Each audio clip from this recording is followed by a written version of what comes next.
Diam-diam, jangan kocat. Aku mau cerita sama kamu satu pendedahan yang luar biasa di parlimen hari ini. Anda ketahuilah dan kamu tahukah? Ayah, susahnya mau cakap. Ini kali pertama sejarah dalam parlimen Malaysia Blok Pembangkang menang dalam usul. Bagi yang tidak pernah tahu, Pembangkang tidak pernah menang dalam apa-apa usul di parlimen sebelum ini. Tapi ini kali pertama dalam sidang Dewan Rakyat. Hari ini apabila melakar sejarah luar biasa. Blok Pembangkang buat pertama kalinya menang dalam penentuan undi belah bahagi. Ikuti terus pendedahan ini. Apa sebenarnya yang mereka menang? Apa undi belah bahagi yang mereka menang tuh? Apa cerita bosku? Nah mari aku mau cerita sama kamu semua. Apa usul yang Pembangkang telah menang bergaya di parlimen hari ini. Undian dibuat mengenai usul bagi melanjutkan penguatkuasaan subsection 4 dalam kurungan 5 Akta Kesalahan Keselamatan langkah-langkah khas 2012 SOSMA berkaitan atau berkenan tahanan selama 28 hari tanpa perbicaraan. Nak tahu ceritanya? Terus ikuti ulasan ini. Tapi aku mau beritahu kamu sedikit. Ini sejarahnya. Hari ini telah dibuat satu undian untuk satu rang undang-undang, yaitu subsection 4 dalam kurungan 5 Akta Kesalahan dan Keselamatan Langkah-langkah Khas 2012 SOSMA berkenan tahanan selama 28 hari tanpa perbicaraan. Nanti aku sambung kejap lagi, kamu dengar ya. Kerajaan sebenarnya telah gagal dapat sokongan lanjutkan subsection SOSMA hari ini di parlimen. Usul bagi melanjutkan penguatkuasaan subsection 4 dalam kurungan 5 Akta Kesalahan Keselamatan langkah-langkah khas 2012 SOSMA gagal mendapat sokongan mencukupi Dewan Rakyat petang ini. Wah, ini luar biasa. Hanya 84 ahli parlimen bersetuju berbanding 86 yang tidak bersetuju dalam proses undi belah bahagi tersebut. Seramai 50 orang lagi ahli parlimen tidak hadir. Ramai juga ahli parlimen tidak hadir. Ini kalau hadir mungkin boleh menang kerajaan nih. Nanti adakah ini juga akan menjadi puncak kepada kekalahan ini? 50 orang ahli parlimen tidak hadir. Pergi mana mereka? Punting kerja kah? Ataupun memang ada tugasan khas yang tak boleh dielakkan.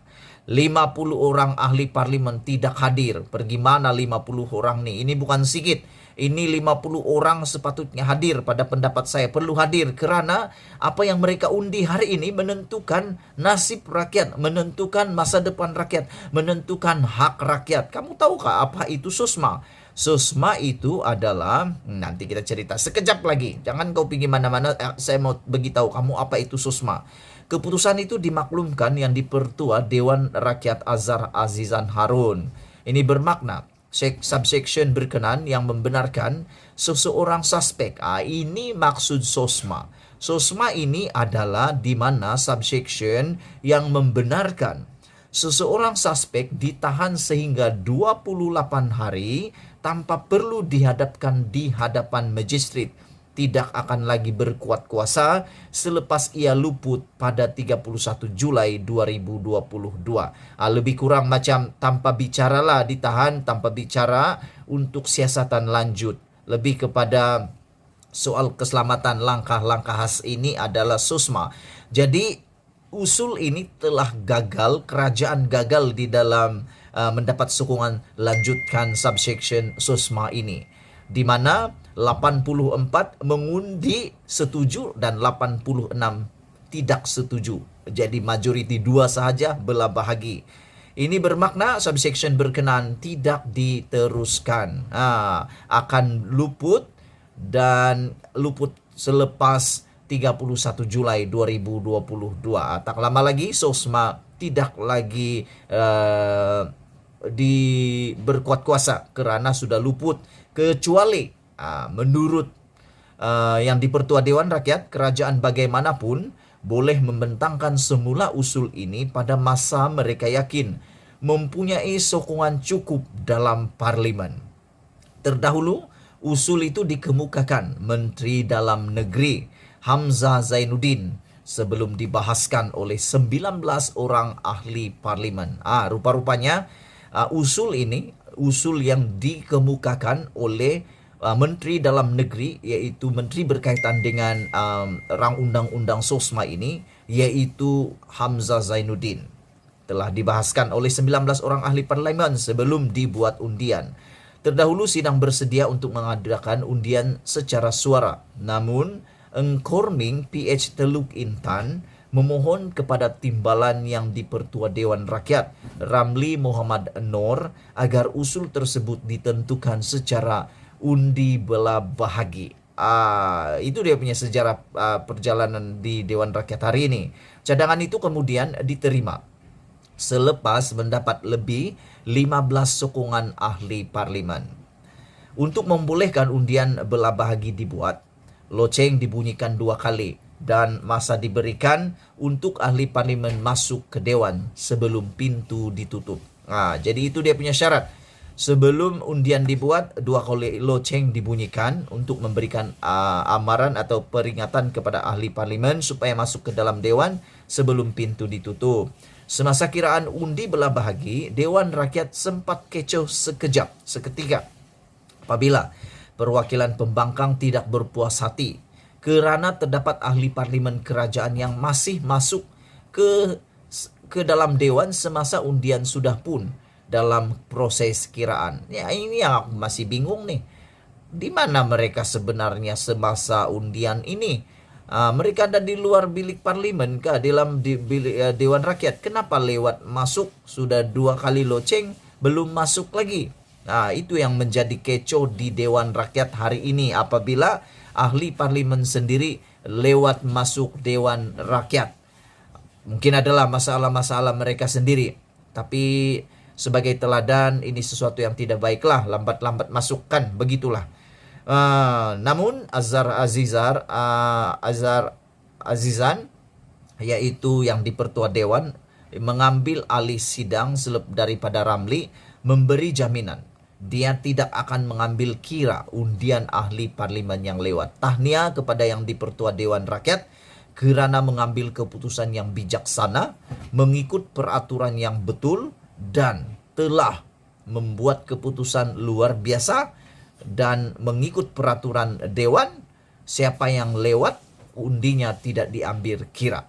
Maka usul seperti yang ada kemukakan tadi tidak dipersetujui. Umum Azhar disambut sorakan wakil pembangkang. Jadi akhirnya pembangkang menang, tidak menyokong usul SOSMA tersebut sehingga ia akan luput pada Julai ini. Ada juga kedengaran laungan, hidup rakyat dan menteri letak jawatan daripada blok pembangkang. Siapa menteri ini?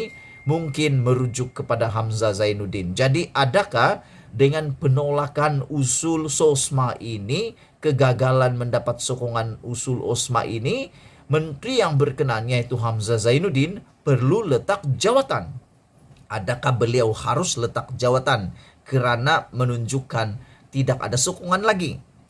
Terpulang pada Anda, bolehlah Anda tulis dalam ruangan komen. SOSMA digagaskan untuk menyediakan, sebenarnya apa tujuan SOSMA ini dibuat adalah untuk menyediakan langkah-langkah khas berkenaan keselamatan atau kesalahan keselamatan bagi mengekalkan ketentraman awam, keselamatan dan bagi perkara-perkara yang berkaitan dengannya. Ia dikuatkuasakan untuk menangani kes kesalahan keselamatan dan keganasan dan berkuat kuasa pada 22 Jun 2012 bagi menggantikan Akta Keselamatan Dalam Negeri ISA. Mungkin kamu biasa dengar dulu lah, bagi orang-orang otai, orang-orang lama biasa dengar apa itu ISA.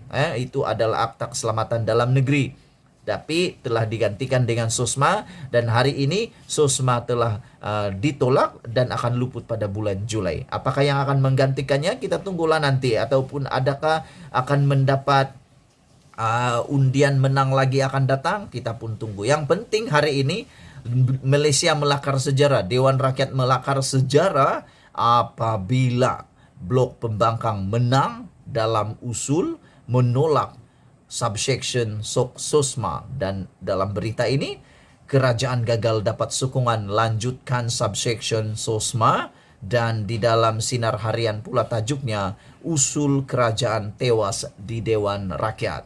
Sekian dulu untuk kali ini. Kita jumpa lagi bersama-sama lagi dalam channel ini pada masa akan datang. Kita mau tahu selepas ini apa reaksi blok kerajaan atas kekalahan ini. Nah, jadi lepas ini aku akan bacakan. Saya akan beritahu kamu apa update, apa reaksi kerajaan atas kekalahan ini.